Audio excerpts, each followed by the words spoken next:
Halo Garuda Geeks. Hari ini kita dapat kejutan besar nih dari Aorus. Kita mendapat kesempatan untuk mencicipi salah satu motherboard kelas atas dan motherboard generasi terbaru. Motherboard apa itu? Ini dia. TRX 40 Aorus Master. Penasaran kan gimana wujud motherboard ini? Enjoy.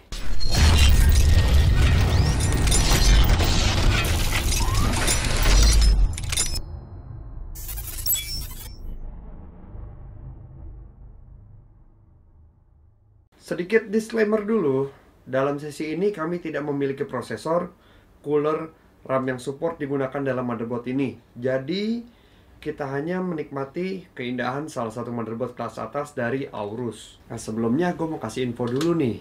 Kalau motherboard ini harganya 10 juta dengan kembalian, ya kembaliannya sedikit lah, antara 20-50 ribu, tergantung di mana kalian belinya.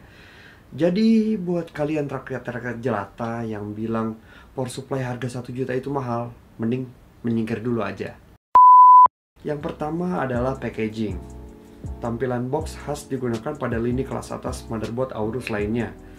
Logo manuk yang terpancar dan menutupi sebagian besar bagian depan box bersama dengan informasi tipe motherboard dan highlight fitur yang ada di dalamnya. Motherboard ini mempunyai nama TRX 40 Aorus Master dengan embel gaming motherboard.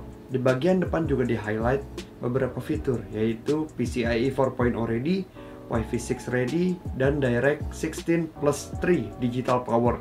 Ini menarik banget, tapi akan kita bahas nanti. Bagian belakang kurang lebih adalah penjabaran dari highlight fitur yang sudah ditampilkan di depan. Gak usah nunggu lama lagi, mari kita masuk ke unboxing. Pertama kita disambut dengan berbagai macam stiker dari Aorus. Ini adalah gimmick yang cukup menarik ya.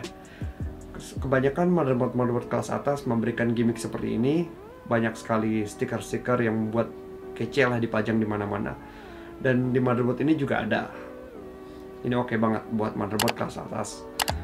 Setelah itu kita disambut dengan item utama, yaitu motherboard TRX 40 Aorus Master, yang untuk sekarang kita kesampingkan dulu. Selanjutnya kita disuguhkan multilingual installation guide. Kami sangat rekomendasikan untuk membaca installation guide ini bagi kalian yang baru pertama berhadapan dan akan merakit komputer bertenaga Threadripper. Karena satu kesalahan aja, minimal item seharga satu motor matic melayang. Kita akan merogoh lebih dalam dan kita mendapat user manual lengkap dengan CD driver, dan di sisi kiri kanan ada dua kompartemen yang berisi berbagai macam aksesoris esensial dan non-esensial dari motherboard ini.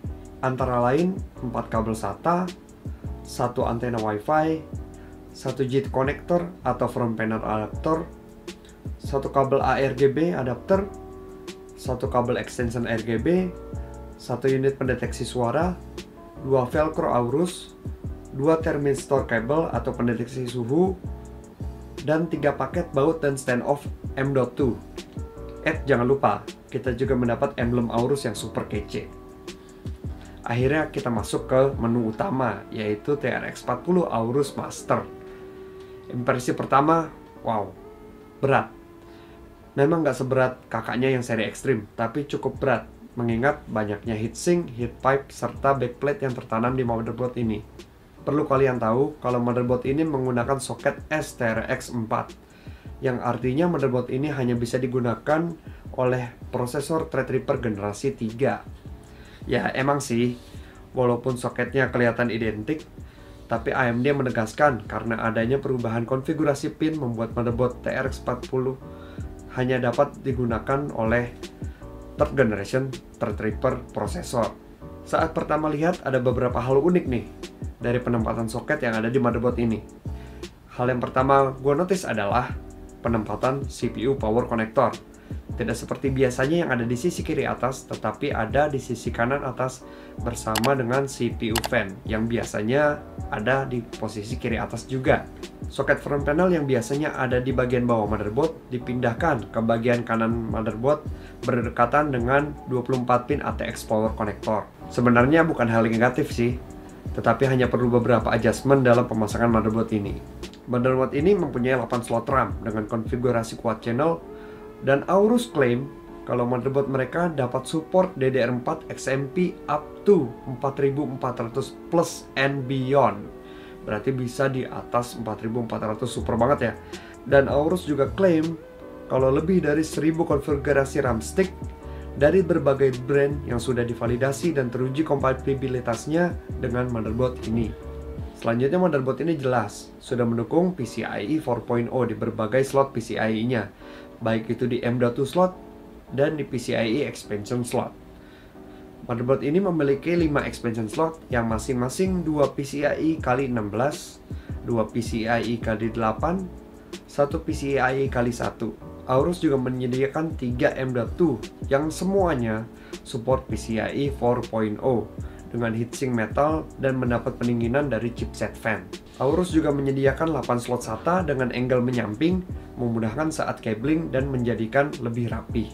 Untuk front panel, selain item wajib, Aorus juga menyediakan 1 slot USB 3.2 Type-C, 2 USB 3.2 yang support turbocharger, dan 2 USB 2.0. Untuk urusan audio, Aorus nggak main-main nih. Menggunakan Realtek ALC 1220-VB dan DAC dari ISS, yaitu ISS Saber 9218. Membuat pengalaman audio kalian pasti makin mantap. I/O dalam motherboard ini sangat lengkap, dengan beberapa fitur future-proof yang membuat motherboard ini stand out. Dilengkapi tombol clear CMOS dan keyless plus, 2 USB 2.0, 4 USB 3.2 Type A, dan 1 Type-C, 5 GB Ethernet dari Aquantia, dan Gigabit Ethernet dari Intel, Wi-Fi 6 dan Bluetooth 5 ready, dan 5 channel audio plus SPDIF out. Aorus Master juga memanjakan para overclocker nih, dengan setup open testbed, dengan tombol power dan reset onboard, dan juga dilengkapi BIOS postcode dan BIOS switch. Aorus dan Gigabit juga dikenal dengan ultra durable, dan mereka nggak main-main menyebutkan itu. Seluruh slot krusial dalam motherboard ini dilapisi armor seperti PCIe slot, RAM slot, ATX power slot, dan CPU power slot. Selain itu, pin yang dipakai pada CPU dan ATX power adalah full solid pin, sehingga sangat long lasting dalam penggunaannya. Aorus juga menggunakan nano carbon baseplate. Selain meratakan panas, baseplate ini juga membantu menambah ketangguhan motherboard. Last but not least, ini hal yang paling gue suka, yaitu thermal design dan VRM configuration. Tentunya untuk menopang prosesor super up to 64 core dan 128 thread, motherboard ini juga perlu dipersenjatai dengan VRM yang super juga. VRM yang digunakan adalah 16 direct phase dan 3 digital phase dengan Infineon PWM controller. Banyak banget. Setiap dari phase ini dapat mendeliver setidaknya 70 ampere power kepada CPU. Bukan hanya itu, Aorus Master juga memberikan lebih banyak tembaga dalam layer motherboardnya. Keuntungannya adalah temperatur yang lebih dingin membuat overclocking yang lebih baik, power yang lebih efisien, dan tegangan yang lebih stabil. Untuk mendukung VRM yang super, Aorus juga perlu menanamkan temar desain yang super juga. Setiap offset langsung mendapat direct touch dengan heatsink yang mendapat fin array yang massive, dan juga heat pipe yang mengular sampai ke chipset audio. Bukan hanya itu, terdapat kipas kecil di dalam I/O cover yang melakukan active cooling terhadap heatsink tersebut. Sebenarnya ada kritik sedikit nih dari gua soal active cooling yang ada di sini, karena kipas ini mengambil angin dari belakang I/O shield, umumnya adalah bagian belakang dari komputer. Hal ini dapat membawa debu masuk ke dalam komponen karena tidak dilengkapi dengan dust filter. Sebenarnya sayang banget sih kita nggak bisa ngetes langsung gimana sih ketangguhan motherboard ini karena kita nggak punya prosesor, cooler, dan juga RAM-nya. Ya, semoga kedepannya gue bisa lebih ngasih informasi yang lebih akurat dan lebih banyak kepada kalian. Ya mungkin itu aja review singkat dan unboxing dari motherboard TRX 40 Aorus Master. Buat kalian yang pengen beli, udah bisa kok beli di toko-toko kesayangan kalian, dan para sultan silahkan cari sendiri. Dan buat kita-kita yang rakyat jelata ini coba bisa ngiler aja. Oke, itu aja mungkin video dari gua. Gua Rizky Fidian dari Garuda IT Project. Don't forget to have fun. Bye-bye.